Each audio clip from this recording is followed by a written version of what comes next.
आहे असं म्हणत आरोपींनी अमोल काळे यांच्या कुटुंबाला दगड, फायटर व लाथाबुक्क्यांनी बेदम मारहाण करून गंभीर जखमी केल्याची घटना राहुरी शहर हद्दीत 27 फेब्रुवारी रोजी सकाळच्या सुमारास घडली. तुम्ही या रस्त्याने यायचं जायचं नाही, हा रस्ता आमचा आहे असं म्हणत आरोपींनी अमोल काळे यांच्या कुटुंबाला दगड, फायटर व लाथाबुक्क्यांनी बेदम मारहाण करून गंभीर जखमी केल्याची घटना राहुरी शहर हद्दीत 27 फेब्रुवारी रोजी सकाळच्या सुमारास घडली. अमोल परसराम काळे वय वर्ष 30 हे राहुरी शहरातील काळे आखाडा परिसरात त्यांच्या कुटुंबासह राहतात.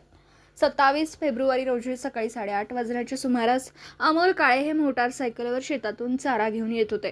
तेव्हा आरोपींनी त्यांना रस्त्यात अडवून म्हणालं की तुला किती वेळा सांगितलं आहे की तुम्ही या रस्त्याने यायचं जायचं नाही, हा रस्ता आमचा आहे. त्यावर अमोल काळे त्यांना म्हणाला की हा सामायिक रस्ता आहे, या रस्त्याने येण्या जाण्याचा अधिकार आम्हाला पण आहे. याचा आरोपींना राग आल्याने त्यांनी अमोल काळे यांना शिवीगाळ करून दगड, फायटर व लाथाबुक्क्यांनी बेदम मारहाण करून गंभीर जखमी केलं.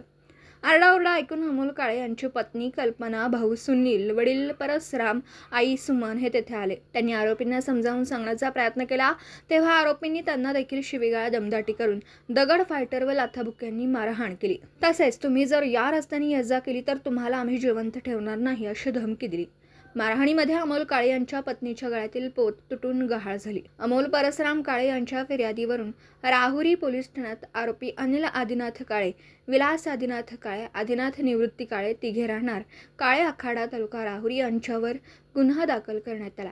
पुढील तपास पोलीस निरीक्षक संजय ठेंगे यांच्या मार्गदर्शनात सुरू आहे. दीपक साळवेसह योगेश पवार, न्यूज 14 राहुरी.